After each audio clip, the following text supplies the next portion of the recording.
Go outside, take a hike, sit by a waterfall, climb a mountain, listen to the birds, plant a garden, dance under the full moon.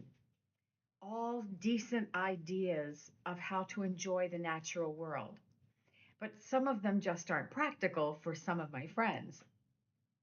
Welcome to Calm in the Chaos Interfaith Center, where grounding ourselves in the natural world is not only advisable, we now find it critical to our mental and physical health. Now, I realize that many of us do not follow a religious path, but we do recognize that we are spiritual beings having a mortal experience on this planet.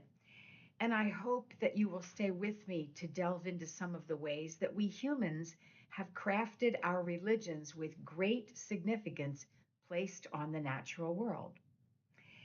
When each religion was born, and yes, they all had to start somewhere, humans who birthed them were just trying to make sense of what they saw and experienced around themselves. The ancient Greeks, Romans, and Egyptians explained various natural phenomena by assigning a god or a goddess to them. Let's peek at some history. The Mayans, who settled in Mesoamerica around 350 BCE, had a pantheon of some 250 gods or deities. From agriculture to calendars, everything was explained by assigning a god to it. There was a rain god, a sun god, and so on. But the Mayans assigned a god also to every day of the year, and they believed that each day was influenced or governed by a certain deity. Mayans were an agricultural society, and consequently, many of their gods were based on the natural world. The Mayan calendar was in the forefront of our news when people thought that December 21st, 2012, was the Mayan prediction of the end of the world.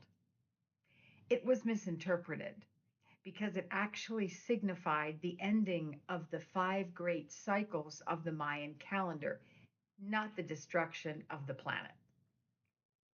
The Egyptians had over 1,000 gods, beginning with Ra, the main overarching god.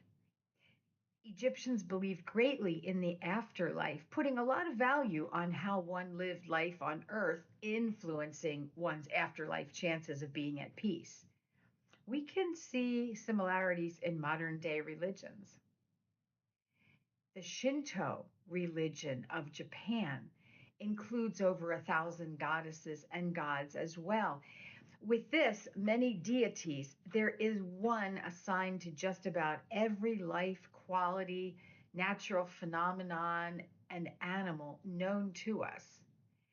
When the gods and goddesses are depicted, they're often portrayed as human like forms, yet with elfin ears or wings or many arms, because the gods are known to be essences of spirit, not actual physical beings. The Greek gods and goddesses were depicted as physical, described as half man or half goat or some other partly human manifestation. Greek mythology also has over 1,000 gods and deities. Zeus is the king of the gods and the ruler of the sky. Greek gods and goddesses were attributed very human characteristics such as jealousy, anger, and they could fall in love, sometimes with one another and sometimes with a mortal. Their imperfections and humanesque qualities made them very relatable. The religion with the most gods is definitely Hinduism. A presenter in seminary said that there are as many gods in Hinduism as there are Hindus. A point to be made is that we can find divinity and sacredness in so many places that if we assign a goddess to be responsible for each of the places we see being sacred, we too might have thousands of deities. In the monotheistic religion of Christianity, One and only one God is responsible for everything. But what if there were a goddess of flowers and a god of the sea and a goddess of dogs and so on? Now, I can easily see how religions are formed to make sense of what we experience and to attempt to explain the great mysteries to us. We humans need to believe something is larger than ourselves. We need to try to connect with what we don't understand or can't make sense of. And the way we have been drawn to over and over through the ages is to connect with the natural world. The natural world is where the mystery lives. It's where the gods connect with us by spinning us around the sun and by turning that solitary one little oval pumpkin seed into a plant that bears many more pumpkins with hundreds of new seeds inside. By creating religions, we're trying to comfort ourselves and give ourselves something to hang on to. And so, after the polytheistic religions were flourishing, along came the three religions that are most familiar to the Western world: Judaism, Christianity, and Islam. And they were born in that order. Because Christianity is the most widespread religion, it could be easy for Christians to forget that other ways of connecting to the spiritual world exist. And it might be very easy to forget that many faith paths existed before Christianity. After all, Christianity is only a couple thousand years old, and the planet has had humans on it for about 300,000 years. This information flies in the face of those who believe that God created the world in 7 days, with days being what we know as a trip around the sun. Several years ago, Forbes magazine printed an article by Ethan Siegel, a cosmic researcher who developed a timeline of evolution to help us better understand how things came to be scientifically. He used a 360-day calendar as we know it and assigned significant events to dates and times during those 365 days. Each calendar day, he said, would represent about 38 million years, and a single human lifetime would last about 2/10 of a second in that 365-day year. Now, if all of this were true, and honestly, we can believe anything we want to believe. If we are surrounded by people who insist that it's right, it's easy to believe just about anything.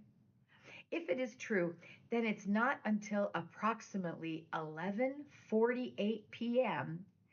on December 31st of that special calendar, the last few minutes of the final hour of the final day on the cosmic calendar, that humans as we know them existed.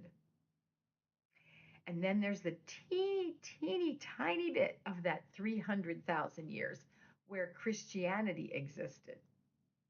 Now, some people may say, yes, we humans finally got it right. Jesus came to save humanity during those last teeny weeny seconds on that huge calendar. And then there's my friend Richard, who says Christianity is just one more mythology. Whatever your personal take on all of these religions and mythologies, I want to return to the mountaintop, the hike, the stargazing, the natural world, because a lot of the cosmologies that have been created by us place great significance on the natural world as a way to connect with the divine presence. In that light, I ask if you have ever noticed how many times mountains are used to signify getting closer to God. Now, in both Buddhism and Hinduism, ascending a mountain serves as a metaphor for divine experiences, and it shows reverence that one has for deities and for sacred events. Mountains are also places where deities dwell. In Hinduism, the most powerful god, Shiva, resides on Mount Kailash. In Greek mythology, Mount Olympus was the home of all the gods. In Christianity, we know stories of people heading for the hills whenever something important is going to happen. Mountains are places where the divine manifests itself for humans to feel deeply the connection between themselves and their God. Moses received the Ten Commandments on Mount Sinai. After the flood, the ark rested on Mount Ararat. Jesus ascended to heaven from the Mount of Olives. Mountains are spiritually important. Lastly, they are seen as life-giving forces because they're always there. They don't transform their shape. We can always count on them. Some mountains are also homes to wildlife and varieties of plants, both of which provide sustenance for humans. Mountains are important. So, in our quest for spiritual maturity, find your mountaintop, the one that speaks to you, the one that means something to you, metaphorically, physically, spiritually, and start the climb. Take the first step, leave the mundane behind, rise above, take to the hills, from whence cometh my help and my strength. And from that climb, let's learn to be mountains, not as insurmountable challenges for our families and friends, but as sources of strength, stability, and just maybe icons of deep spirituality. Blessings on all.